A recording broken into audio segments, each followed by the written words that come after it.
30 जनवरी 1948 के तीसरे पहर अपने मौत से सिर्फ 4 घंटा पहले गांधी ने अपना वसीयत, जिसको हम अंतिम वसीयत कहते हैं,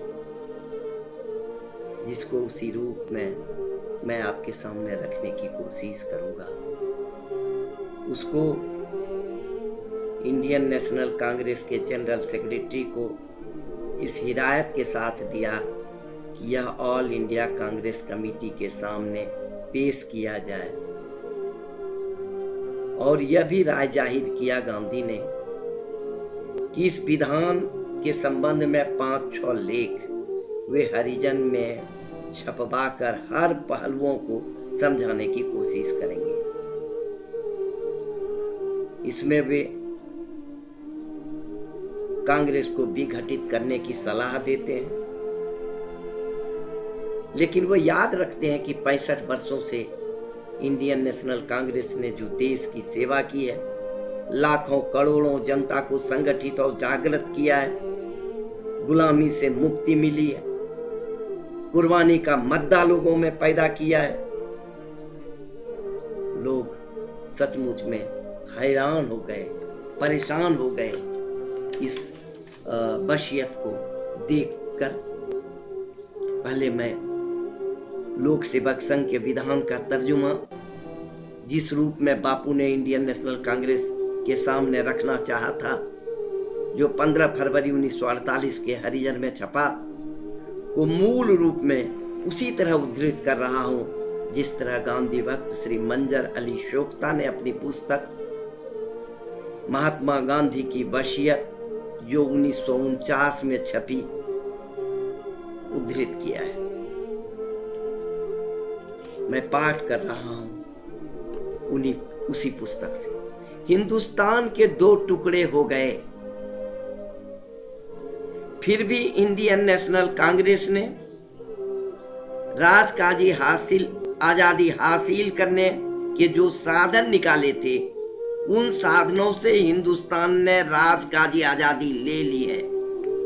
इसलिए कांग्रेस की आजकल की सूरत का, यानी इस सूरत का जिसमें वह प्रचार का एक जरिया और पार्लियामेंट्री मशीन बन गई है, अब कोई काम नहीं रह गया है। हिंदुस्तान को अब शहरों और कस्बों का ख्याल हटाकर 7 लाख गांवों के लिए समाजी यानी सोशल, सदाचारी यानी मोरल, और माली यानी इकोनॉमिक आजादी हासिल करनी है। हिंदुस्तान जैसे जैसे अपने इस जनराज्य के लक्ष्य की ओर बढ़ेगा, वैसे वैसे सिविल यानी शहरी ताकत, फौजी ताकत के ऊपर काबू पाने के लिए जरूर पूरी टक्कर लेगी। राजकाजी पार्टियां और फिरके वाराना संस्थाओं की लाठ डांट हिंदुस्तान को तंदुरुस्त नहीं रहने दे सकती हैं। इनसे देश को बचाकर रखना ही होगा। इस कारण से और इसी तरह के दूसरे कारणों से ऑल इंडिया कांग्रेस कमेटी मौजूदा कांग्रेस संगठन को तोड़ देने और जो कायदा वो बचा रहे हैं, यानी नीचे लिखे कायदों के अनुसार लोक सेवक संघ का सुंदर रूप लेने का फैसला करती है। मौके की जरूरत के मुताबिक इन नियमों में अदला बदल किया जा सकेगा। कहते हैं कि स्वरूप क्या होगा? हर एक ऐसे 5 बालिक मर्दों या औरतों की एक पंचायत, जो या तो गांव के होंगे या जिनके मन में गांव की लगन होगी, एक इकाई मानी जाएगी। इस तरह की 2 पास की पंचायतें मिलकर अपने में से ही चुने हुए एक नेता के अधीन एक काम करने वाला जत्था बनाएगी। प्रक्रिया क्या है? जब इस तरह की 100 पंचायतें हो जाएंगी, तो उनके 50 पहले दर्जे के नेता अपने में से एक को दूसरे दर्जे के नेता चुनेंगे। इसी तरह होता रहेगा। इस बीच पहले दर्जे के नेता दूसरे दर्जे के नेता के अधीन काम करेंगे। 200 पंचायतों के पास काम करने वाले गिरोह बनते रहेंगे जब तक कि यह सारे हिंदुस्तान में न फैल जाए। बाद की पंचायतों का हर गिरोह पहले गिरोह की तरह अपने में से दूसरे दर्जे का नेता चुन लेगा। दूसरे दर्जे के सब नेता मिलकर सारे हिंदुस्तान के लिए सेवा करेंगे और अलग अलग अपने अपने इलाकों के लिए सेवा करेंगे। दूसरे दर्जे के नेता जब कभी जरूरत समझेंगे अपने में से एक को सरदार चुन सकेंगे, जो जब तक चाहेगा सब गिरोहों पे कायदेबंदी करेगा और उनकी अगुवाई करेगा। फिर व्याख्या करते हैं कि अभी आखिरी तौर पर जिले नहीं बने हैं, अदला बदली हो रही है, इसलिए सूबा और जिला काउंसिलों में बांटने की कोशिश नहीं की गई है। लेकिन वह कुछ काम सुझाते हैं कि यह कैसे सेवार्थी होंगे, यह कैसे लोक सेवक होंगे, लोक सेवक के लिए क्या क्या योग्यताएं जरूरी हैं। बताते हैं कि हर काम करने वाले को अपने हाथ के कते सूत की या ऑल इंडिया चरखा संघ के तस्दीक की हुई खादी पहनने की आदत होनी चाहिए और यह जरूरी है कि वह नशे की चीजों से बिल्कुल परहेज करता हो। और अगर वह हिंदू है तो यह जरूरी है कि उसने अपने निजी जिंदगी या अपने कुटुंब में हर सूरत और हर शक्ल में छुआछूत को छोड़ दिया। यह भी जरूरी होगा कि उसे सांप्रदायिक एकता यानी फिरके वाराना इत्तेहाद के आदर्श में विश्वास हो। सब धर्मों के लिए उसमें आदर का भाव हो, मान हो और नस्ल, धर्म या औरत मर्द का ख्याल मन में भी ना आवे। सबको बराबर मौका मिले, सबका बराबर दर्जा समझे, इस पर उसका विश्वास हो। फिर कहते हैं अपने अधिकार के अंदर के हर गांव वाले से वह मिलता जुलता रहेगा। वह काम के लिए गांव वाले को भर्ती करेगा, उन्हें काम सिखाएगा और उन सब का नाम रजिस्टर में दर्ज करेगा। वह रोज रोज का अपना दिनचर्या लिखेगा, लिखकर रखेगा। वह गांव का इस तरह से संगठन करेगा कि हर गांव अपनी खेती और दस्तकारी के जरिए अपने पैरों पर फुट खड़ा हो सके और अपना काम अपने आप चला सके। फिर कहते हैं वह गांव के लोगों को सफाई रखने, तंदुरुस्त रहने की भी तालीम देगा और तंदुरुस्ती बिगड़ने और बीमारी पैदा होने को रोकने के लिए सब तरह के उपाय करेगा। वह हिंदुस्तानी तालीमी संघ की नीतियों के अनुसार नए ढंग से नई तालीम जो जन्म से लेकर मौत तक तालीम का प्रबंध करती है, तालीम का इंतजाम करेगा। वह इस बात को देखेगा कि जिन लोगों के नाम कानूनी वोटरों की सूची में नहीं है वह ठीक ढंग से दर्ज कर लिया जाए। जो वोटर बनने के योग्य हैं, जो कानूनी योग्यता हासिल करने के लिए उन्हें सिखाएगा, उनको बढ़ावा देगा कि वह उस योग्यता को हासिल करें ताकि उन्हें वोट का अधिकार मिल जाए। गांधी कहते हैं कि ऊपर के कामों के लिए और दूसरे ऐसे कामों के लिए जो समय समय पर इनमें बढ़ा दिए जाएं, संघ के बनाए हुए कायदे के मुताबिक वह अपना फर्ज ठीक अदा करने के लिए खुद को साधेगा और योग्य बनाएगा। यह कुछ स्वाधीन संस्थाएं 5 गांधी ने अलग अलग समयों में बनाया है। 1925 में ऑल इंडिया चरखा संघ बना, 1934 में ग्रामोद्योग संघ बना। इसी तरह हिंदुस्तानी तालीमी संघ, हरिजन सेवक संघ और गो सेवा संघ, ये 5 संस्थाएं जो स्वाधीन संस्थाएं हैं, उनके साथ मिलकर के और उनको मजबूती देने और उनके साथ काम करने का वह प्रबंध करेगा। कहते हैं कि धन कहां से आएगा? तो कहते हैं अपने उद्देश्य को पूरा करने के लिए संघ गांव वालों से और दूसरे लोगों से धन जमा करेगा, जिसमें खास जोर इस पर रहेगा कि गरीब लोगों से पैसा जमा किया जाए। यह मैंने अभी जिस रूप में गांधी जी ने अंतिम वसीयत लिखा था उसी रूप में आपके सामने मैं रखने की कोशिश किया। अब मैं आता हूं उसकी थोड़ी सी व्याख्या पर। निश्चित रूप से यह विधान एक दर्द भरी दास्तान से शुरू होती है। मुल्क के दो टुकड़े हो गए। गांधी के जीवन में इससे दूसरा बड़ा हादसा नहीं हुआ। इस हादसे का असर उनके दिल और दिमाग पर गहरे रूप से पड़ा। उनको लगा कि उनके सारे वसूल मिट्टी में मिल गए।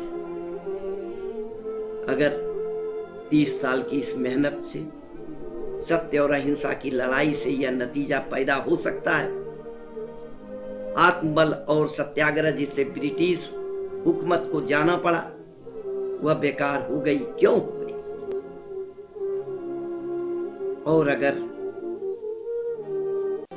बेबुनियाद नहीं थी वह, तो ऐसा प्रतिफल क्यों मिला? उनके इन शब्दों से यह लगता है कि आजादी की कीमत रिश्वत देकर देश के टुकड़े कर प्राप्त किए गए। बापू को भारत विभाजन का दोषी माना जाता है। बड़ी चीख पुकार कर बात यह कही जाती है। इसको प्रमाणित करने की कोशिश की जाती है। लोहिया जी अपनी पुस्तक भारत विभाजन के गुनाहगार में लिखते हैं कि अगर बापू चाहते तो बंटवारे को रोक सकते थे। इससे यह सिद्ध नहीं होता है कि गांधी ने कोशिश नहीं की। उन्होंने तो साफ कहा था कि पहले मुझे बांटो, फिर देश को बांटना। बंटवारा मेरी लाश पर। फिर भी देश बटा और उनके जीते जी बटा। क्या गांधी लाचार हो गए थे? कांग्रेस में उनकी पूछ नहीं रह गई थी? कई लोग कहने लगे कि गांधी ही कांग्रेस है और कांग्रेस ही गांधी। उसमें सब लोग कहते थे, लेकिन हम देखते हैं कि आजादी के नजदीक आते ही कांग्रेस के नेता या तो गांधी से मशविरा नहीं करते थे या अपनाने लायक बातों को मानते थे। जो उन्हें अच्छा नहीं लगता था वह नहीं मानते थे। एक बार गांधी ने कांग्रेस के एक कार्यकर्ता से कहा था कि कांग्रेस के लोग मेरा सम्मान करते हैं लेकिन मेरी बात को नहीं मानते। वे साफ साफ क्यों नहीं कह देते कि मुझे अपना काम करने दो? फिर एक बार यह भी कहा कि जिस अच्छी नाव ने हमें बंदरगाह तक पहुंचाया और उसी को अब हम छोड़ते नजर आ रहे हैं। यानी सत्य और अहिंसा का हमारे जीवन और सामाजिक दुनिया में कोई महत्व नहीं रह गया है। तो मेरा क्या महत्व हो सकता है? गांधी ने कांग्रेस से इस्तीफा भी दिया था। काउंसिल में प्रवेश को लेकर के गांधी की असहमति भी थी। छिपे रूप में जनता हिंसा का समर्थन कर रही थी। लंबी राजनीतिक बहस में गए बिना इतना साफ कर दिया जाना आवश्यक है कि गांधी कांग्रेस के लाचारी बन चुके थे, गले की हड्डी बन चुके थे। उनका सम्मान जनता में था। उन्हें लोग महात्मा की तरह पूछते थे, लेकिन उनके मार्ग को लोगों ने हृदय से स्वीकार नहीं किया था। आजादी के पूर्व संपूर्ण देश में जगह जगह बलबे हुए। आजादी के बाद तक यह घिनौना कृत्य चलता रहा। अगला शब्द शुरू होता है, देश के दो टुकड़े हो गए। फिर भी इंडियन नेशनल कांग्रेस ने राजकाजी आजादी हासिल करने के जो साधन निकाले थे उन साधनों से हिंदुस्तान ने आजादी हासिल कर ली। यहां गांधी वास्तविकता से समझौता करते दिखते हैं। देश के टुकड़े तो हो गए, इसे टाला नहीं जा सका, इसे रोका नहीं जा सका। और यह भी सत्य है कि कांग्रेस ने राजनीतिक आजादी भी हासिल कर ली और उन्हीं जरिए साधनों से की है जो उन्होंने खुद निकाले थे। गांधी अपने जिम्मेदारियों से कभी भागने वाले इंसान नहीं रहे, अन्यथा गांधी अपने को खुले रूप से अलग कर लेते। जिम्मेदारियां कबूल करने की मिसाल उन्होंने दुनिया के सामने पेश की है। इस जिम्मेदारी को वे कबूल करते कि यह तो राजनीतिक आजादी हासिल हुई। साम्राज्यवाद पर जो शानदार जीत पाई गई वह बिना खून खराबे के हो सका है। फिर भी गांधी इसे अपनी सबसे बड़ी हार मानते और कहते हैं कि इसमें उनका कोई हाथ नहीं था। जो किया कांग्रेस ने अपने तरीकों से किया, इसलिए वही सारी बुराई और भलाई के लिए जिम्मेदार है। कांग्रेस और गांधी के बीच मतभेदों की लंबी सूची। कांग्रेस अपने को डिक्टेटर भी, गांधी अपने को डिक्टेटर भी कभी नहीं मानते और कभी यह नहीं कहते कि उनकी बातों को बिना तर्क वितर्क के मान लिया जाए। इतने लोकतांत्रिक तो गांधी हैं ही। इसलिए तानाशाही, वैचारिक तानाशाही का आरोप गांधी पर नहीं लगाया जा सकता है।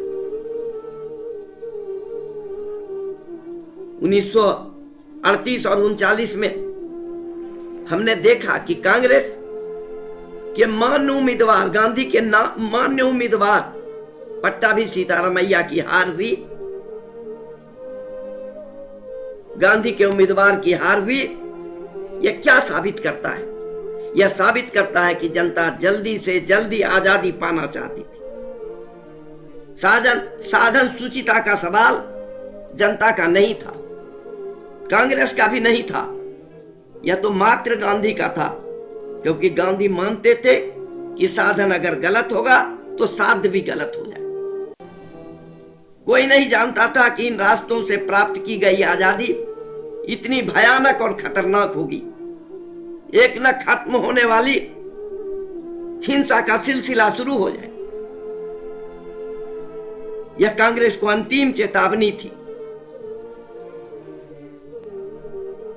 कि कांग्रेस की आज की जो शक्ल सूरत है, यानी जिसमें वह प्रचार का एक जरिया और पार्लियामेंट्री मशीन बन गई है, इसमें बापू यह कहना चाहते हैं कि कांग्रेस को देश की सेवा में सुधारकों की संस्था बन के काम करनी चाहिए।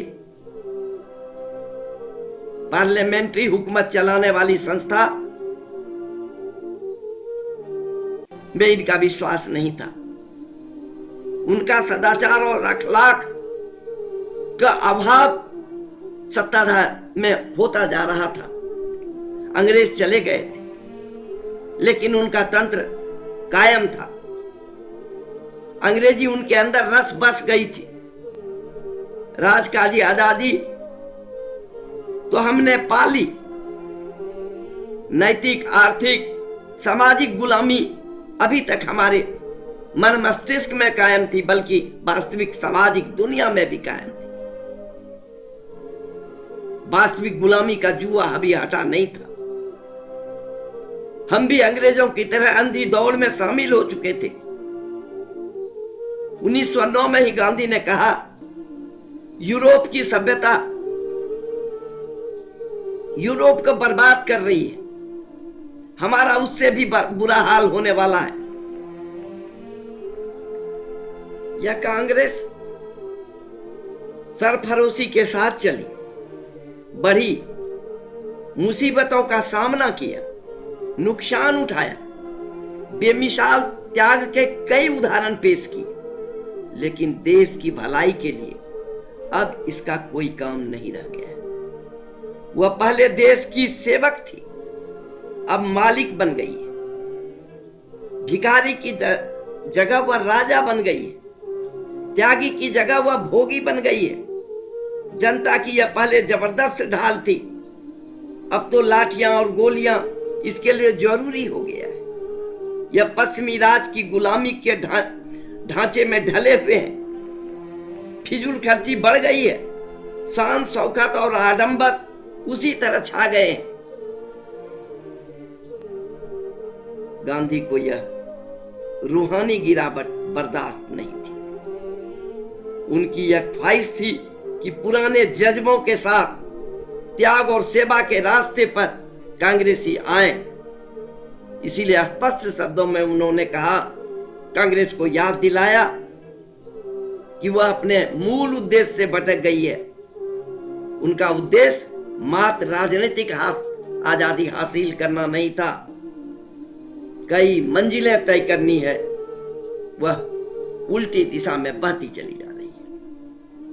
इसी को पंडित जवाहरलाल नेहरू ने भी एक बार कहा कि हमने राजनीतिक आजादी तो हासिल कर ली है, लेकिन आर्थिक, सामाजिक और नैतिक आजादी हासिल करना अभी बाकी है। मंजिल दूर है, बहुत दूर है। फिर बापू कहते हैं कि हिंदुस्तान को अब शहरों और कस्बों का ख्याल हटाकर 7 लाख गांवों के लिए सामाजिक, सदाचारी और माली आजादी हासिल करनी चाहिए। यानी सोशल, मोरल और इकोनॉमिक आजादी हासिल करने की बात गांधी कर रहे हैं। दरअसल राजनीतिक आजादी तो साधन है जिससे अन्य आजादियां हासिल की जा सकती हैं, बल्कि वह जरिया भी नहीं है, संभावनाएं हैं। गांधी मानते हैं कि जब देश ने राजनीतिक आजादी हासिल कर ली तो अन्य आजादियां प्राप्त कर लेंगे। इस संबंध में अपनी शंका हिंद स्वराज में गांधी ने कई बार प्रकट की और कहा है कि भारत पर अंग्रेज नहीं, अंग्रेजी सभ्यता राज कर रही है।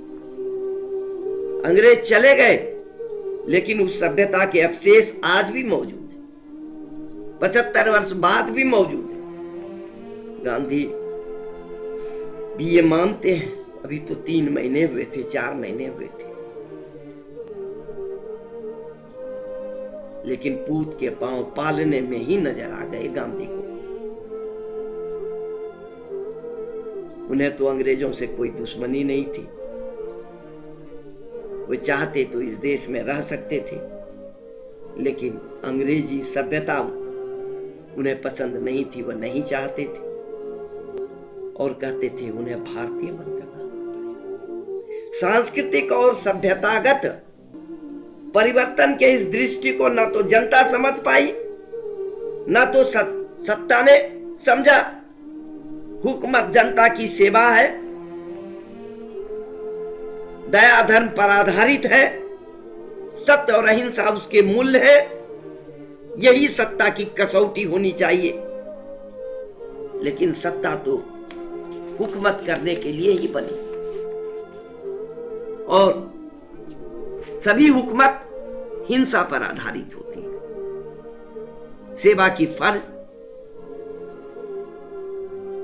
सेवा के कर्तव्य, सेवाओं के मूल्य तिरोहित होते चले गए। वह अपने मालिक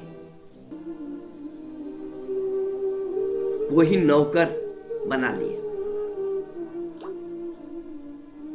हुकूमत अपने को सुधारेगी और देश को कामयाबी के साथ सुधारेगी, इसकी अपेक्षा नहीं की जा सकती है। अगर पार्लियामेंट अपने को सुधार सकता तो यूरोप का यह हाल नहीं होता। इसको भी गांधी ने हिंद स्वराज में अभिव्यक्त कर चुका है, जिसमें उन्होंने कहा है कि इंग्लैंड की पार्लियामेंट बांझ और बेस्या है। कहते हैं जो खतरे और बढ़ गए हैं,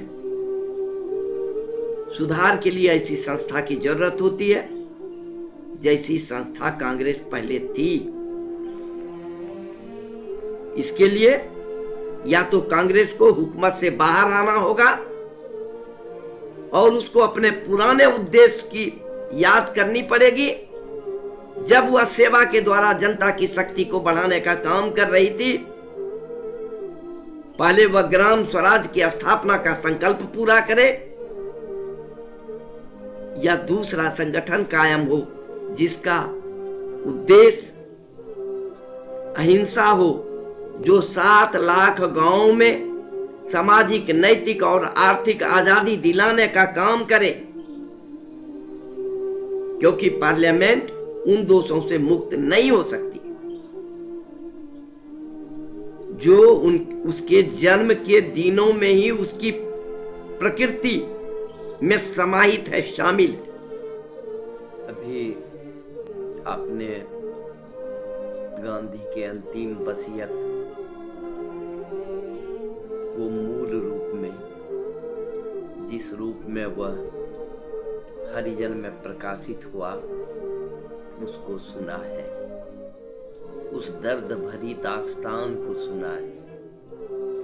30 जनवरी 1948 मौत के सिर्फ 4 घंटे पहले कांग्रेस के सचिव को इस हिदायत के साथ यह वसीयत दी गई थी कि वे कांग्रेस कार्य समिति में इसको रखेंगे।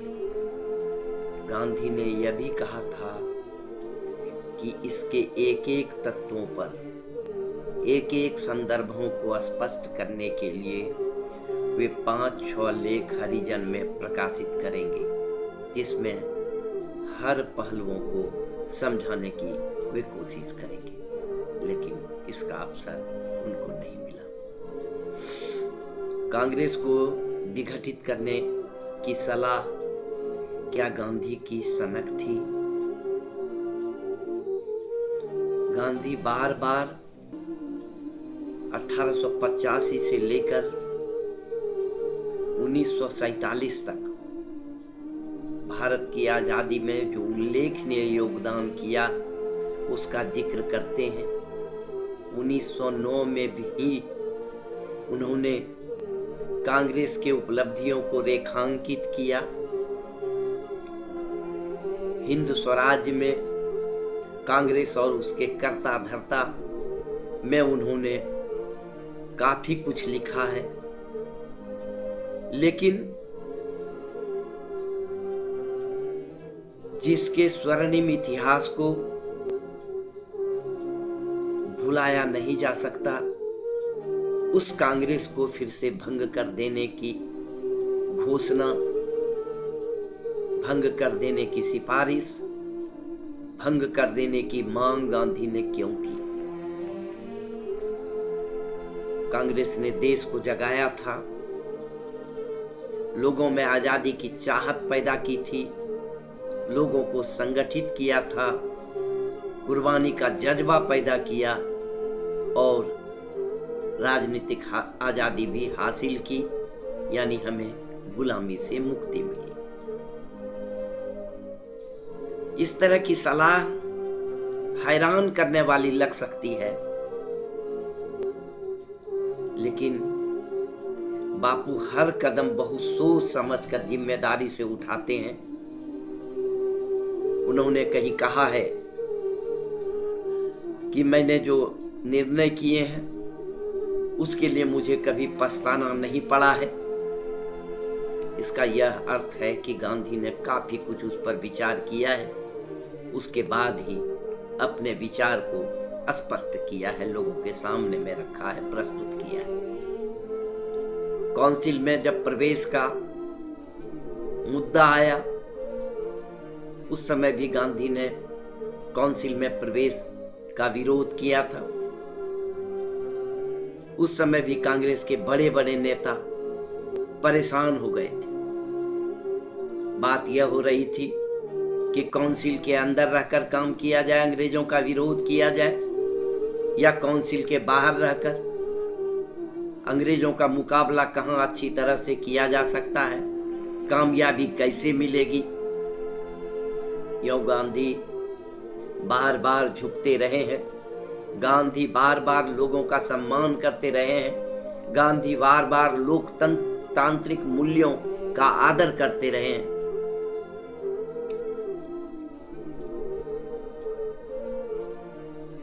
अब आज कांग्रेस को विघटित कर देने का फैसला कैसा कठिन लग सकता है, जब राजनीतिक आजादी हासिल हो चुकी है। कांग्रेस के बड़े बड़े नेताओं को यह डर है कि आखिर सत्ता किसको दी जाए। मार्च 1948 में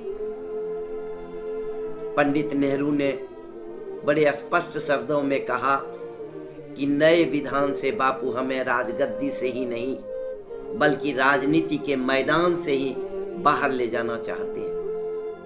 हम यह नहीं समझ सके कि वे क्या चाहते हैं। यहाँ पर यह स्पष्ट कर देना आवश्यक है कि गांधी समाज नीति को राजनीति से अलग नहीं समझते। उन्होंने सत्याग्रह और रचनात्मक कार्यक्रम दोनों को मिलाने की कोशिश की है। दरअसल रचनात्मक कार्यक्रम सत्याग्रह की पूर्व पीठिका है। रचनात्मक कार्यक्रम सत्याग्रह के लिए सत्याग्रही निर्माण की कार्यशाला की तरह काम करती है। अब मजहर अली शोख्ता के पुस्तक की प्रस्तावना जो मैंने बताई है आपको पहले ही कि 1949 ईस्वी में यह पुस्तक प्रकाशित हुई थी। 39 ईस्वी में यह पुस्तक प्रकाशित हुई थी। उस पुस्तक की प्रस्तावना में पंडित सुंदरलाल जी ने लिखा कि आदमी पैदा होता है, बड़ा होता है, बड़े बड़े काम करता है, बूढ़ा होता है, कमजोर होता है, बीमार पड़ता है, फिर दुनिया से चल देता है। यही हाल संप्रदाय और संस्थाओं का भी होता है। समय के साथ संस्थाएं, संप्रदाय कमजोर होती हैं, बीमार होती हैं, यह कुदरती है। इसलिए उसको सुधारने की जरूरत होती है, बदलने की जरूरत होती है, नया रूप देने की जरूरत होती है, खत्म करने की भी जरूरत होती है, या समय उसका अंत कर देता है। बड़े बड़े नेक ऊंचे देशभक्त हुए स्वतंत्रता आंदोलन के दरमियान, लेकिन आजादी मिलने के बाद क्या कमजोरियां दिखने लगी। हुकूमत मिलने के बाद यह कमजोरी सतह पर आ गई और तेजी से बढ़ने लगी। गांधी इसको देख और समझ रहे थे। दरअसल देश के जनता की नब्ज गांधी के हाथ में थी, बल्कि नब्ज उनके साथ चलती थी।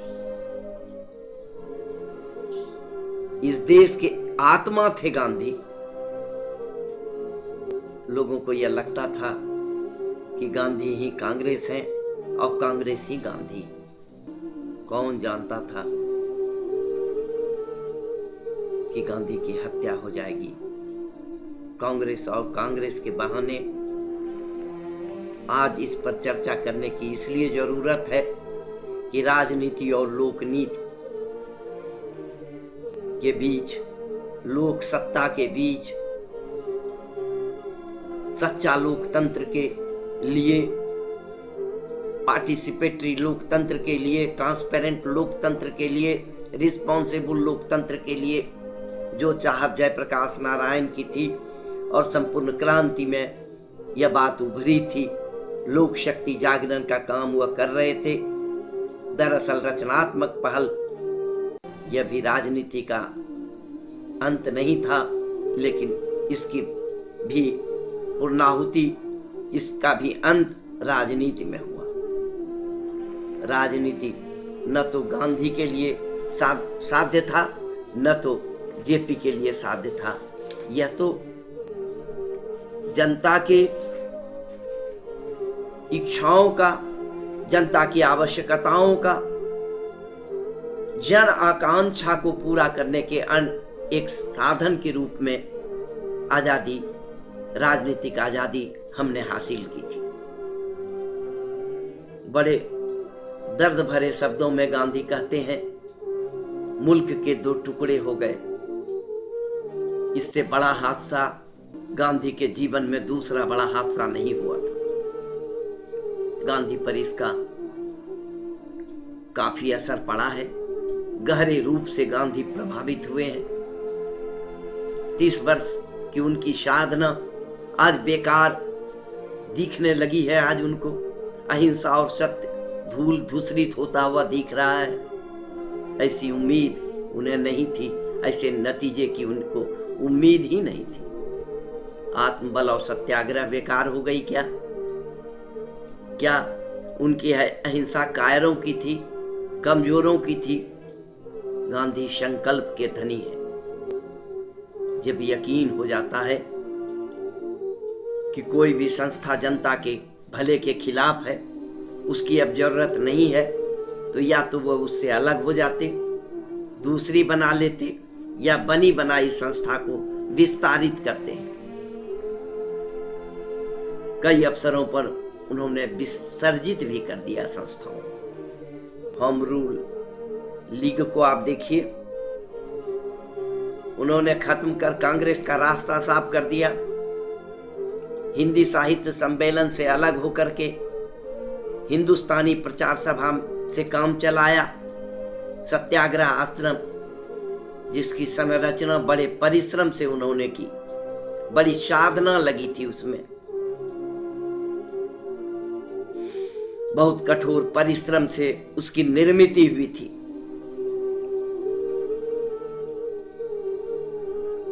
उसको अपने हाथों तोड़ दिया। गांधी सेवा संघ को लीजिए, यह तो उनके भक्तों का संघ था। इसमें रचनात्मक कार्यकर्ताओं का प्रशिक्षण होता था। उनके जीवन काल में उनके नाम पर बनी हुई संस्था उनको पसंद नहीं थी, लेकिन उसके काम तो उनको पसंद थे, प्रिय थे। उसके सम्मेलनों में गांधी अपने विचार रखते थे, उनको प्रशिक्षण देते थे, उनके साथ तादात्म्य स्थापित करने की कोशिश करते थे। दक्षिण अफ्रीका में उन्होंने नेटाल इंडियन कांग्रेस बनाया। वहां पर जो संसाधन थे उसका ट्रस्ट बनाया। लेकिन बाद के अनुभवों में जो वह व्यक्त करते हैं अपने आत्मकथा में, कहते हैं संस्थाओं को रोज पैदा करना और रोज खपत करना चाहिए, नहीं तो संस्थाएं जनता से विमुख हो जाती है। यह गांधी का अनुभव था और उसके आधार पर भारत में संस्थाओं का जो है इस तरह से संगठन गांधी ने किया। क्या अब देश को गांधी की जरूरत नहीं रह गई थी? गांधी एक बार फिर से अपनी पूरी शक्ति लगाना चाहते थे। ईश्वर को यह भी मंजूर नहीं था, लेकिन उस समय की जहरीली हवा बापू की कुर्बानी मांग रही थी। यह विधान एक जमीन तैयार करता है। कामयाबी नाकामयाबी उसके अनुसार नहीं बरतने की जिम्मेदारी हमारी होती है। मुल्क के दो टुकड़े हो चुके हैं। मैंने पहले भी कहा कि इससे बड़ा दूसरा गांधी के जीवन का हादसा नहीं है। उनके आदर्श वसूल मिट्टी में मिल गए हैं। उन्होंने कहा एक कांग्रेस कार्यकर्ता को कि कांग्रेस के लोग मेरा सम्मान करते हैं, लेकिन मेरी बात को नहीं मानते। वे एक दिन कह क्यों नहीं देते कि ये बूढ़े, मैंने तुम्हारी बात बहुत मानी, अब मुझे अपना काम करने क्यों नहीं देते। एक दूसरा संदर्भ है जिसमें उन्होंने कांग्रेस कार्यकर्ता को ही कहा कि जिस अच्छी नाव ने मुझे बंदरगाह तक पहुंचाया है, यानी अहिंसा और सत्य, जिस रास्ते हमने आज़ादी हासिल की है, आज जब लोग उसको ही छोड़ते नजर आ रहे हैं तो मुझे क्यों नहीं देते कि आपका कोई काम नहीं है, क्योंकि अहिंसा और सत्य जहां नहीं है वह गांधी नहीं है। लेकिन वास्तविकता से समझौता तो करना ही था। भारत विभाजित हो चुका था। गांधी जिम्मेदारियों से कभी भागे नहीं। यह मिसाल है दुनिया के सामने कि गांधी ने अपनी जिम्मेदारियों से कभी मुंह नहीं मोड़ा। लेकिन वह कहते हैं जो किया कांग्रेस ने किया और उसने अपने तरीके से किया। मत विभाजित भी हुए हैं, जिसको गांधी और भारत विभाजन के संदर्भ में हम देखेंगे। लेकिन पार्लियामेंट्री मशीन बनाना नहीं चाहते थे। वह चाहते थे कि सोशल, इकोनॉमिक और मॉरल आजादी मिले, स्वतंत्रता मिले। इस दिशा में जन आकांक्षा जो थी उसकी पूर्ति हो। जनराज्य की ओर बढ़ते हुए क्रम में उनको लगता था कि सिविल बनाम फौजी ताकत के बीच संघर्ष अवश्यंभावी है। अगर फौजी ताकत हावी होगी तो सैनिक तानाशाही आएगी। दूसरी ओर यह भी कहते हैं कि फिरके वाराना संस्थाओं और राजकाजी पार्टियों से के लाग लपेट से हिंदुस्तान तंदुरुस्त नहीं रहेगा। देश को इससे बचाना भी होगा। स्वराज की तस्वीर उन्होंने बार बार स्पष्ट की।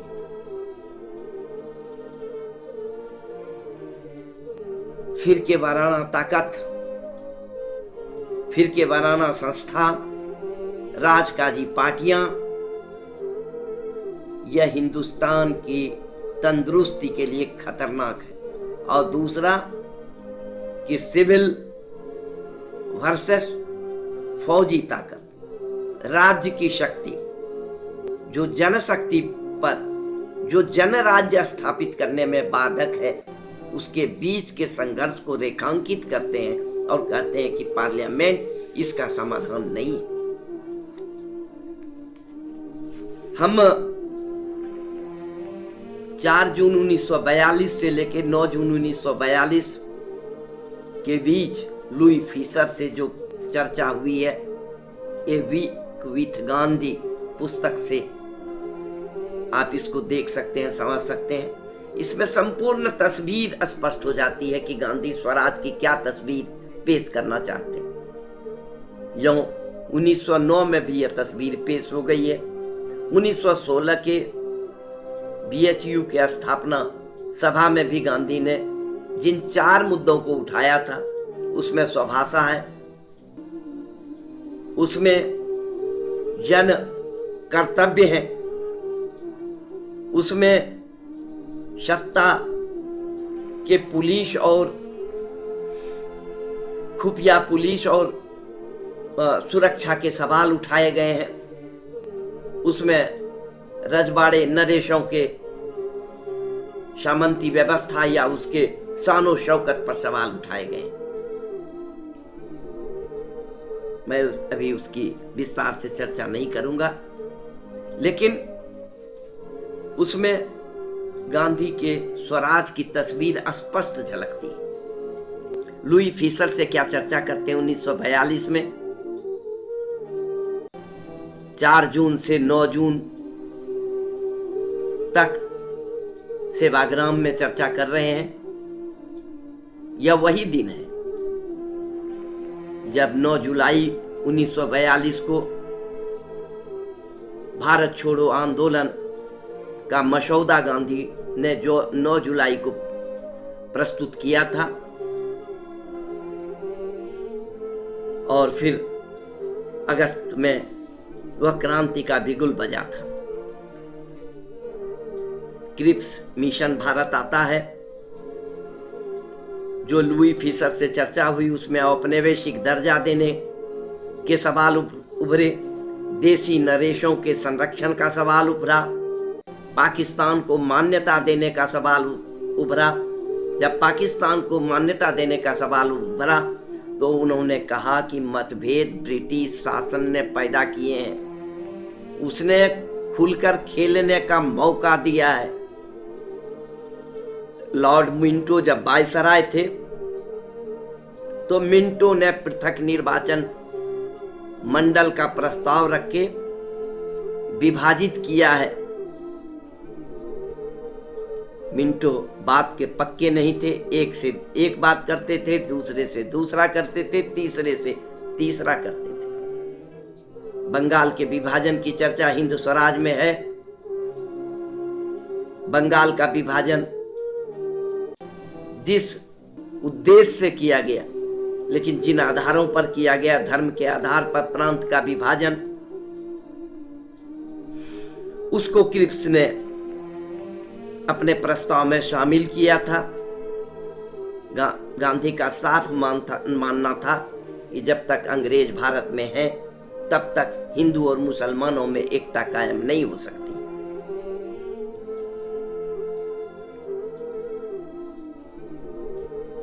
लॉर्ड मिंटो ने ही यह घोषणा कर दी थी कि अगर अंग्रेजों को भारत में अपनी सत्ता रखनी है तो हिंदू और मुसलमानों को अलग रखना ही होगा।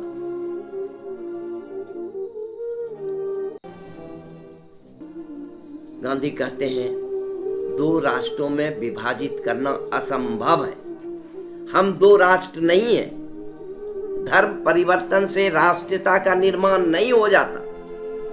एक समान संस्कृति के हम हैं और हिंदू और मुसलमान के पुरखे एक रहे हैं, उनका खून एक रहा है, हमारी सांस्कृतिक विरासत एक रही है, इसलिए हिंदू और मुसलमान 2 नहीं हो सकते हैं। यह तो लॉर्ड मिंटो ने घोषणा करके 2 राष्ट्रों में हमको विभाजित किया और क्रिप्स ने उसको आधार दिया है। लुई फिशर सवाल उठाते हैं कि क्रिप्स के साथ की चर्चा में कांग्रेस और लीग अलग अलग धारा में थे, अलग अलग बात कर रहे थे। तो गांधी ने वहां कहा कि व्यवस्थित रूप से अंग्रेज यहां से चले जाएं, फिर उनके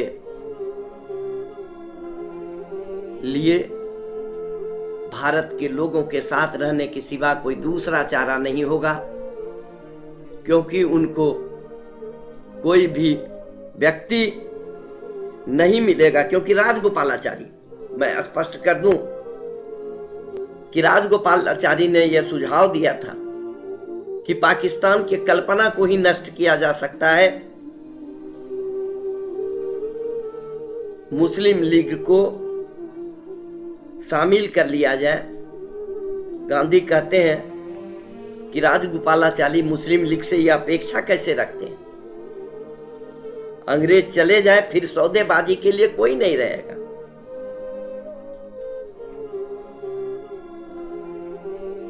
लुई फिशर ने बड़े आंदोलन की बात भी की, रूजवेल्ट को बताने की भी बात की। गांधी ने यह कहा कि आप बता दीजिए कि हम कैसा स्वराज चाहते हैं, क्योंकि अमेरिका आज जिस धन की पूजा कर रहा है उस रास्ते वह दुनिया को कुछ नहीं दे सकेगा। प्रतिरक्षा के सवाल पर लंबी चर्चा हुई है लुई फिशर के साथ, जिसमें उन्होंने साफ कहा है कि युद्ध काल में सेना पर असैनिक नियंत्रण होना चाहिए। उनकी नीति 1914 के प्रथम विश्व युद्ध में गांधी ने अंग्रेजों का साथ दिया, दक्षिण अफ्रीका के भी ऐसे संदर्भ में, और द्वितीय विश्व युद्ध में अंग्रेजों को परेशान नहीं करने की नीति अपनाई गई।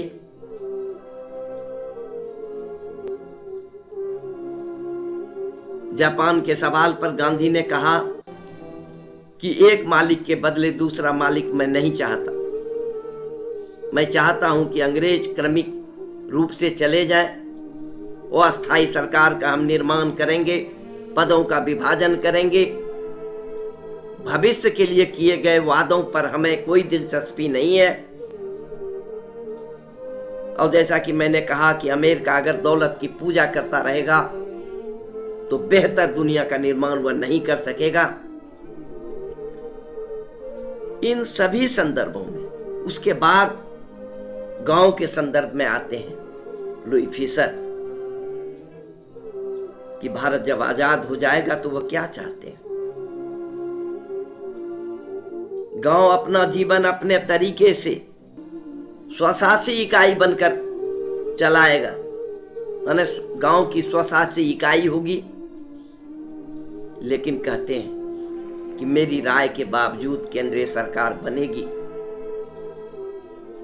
लेकिन जो लोकतांत्रिक पद्धति है, पश्चिमी ढंग की शैली है, सांसदों का जिस तरह से चुनाव होता है, वयस्क मताधिकार की प्रणाली जिस तरह की अपनाई जाती है, वह लोक हितकारी या जनोपयोगी या जनतंत्र के सही स्वरूप को विकसित करने में सक्षम नहीं हो सकती।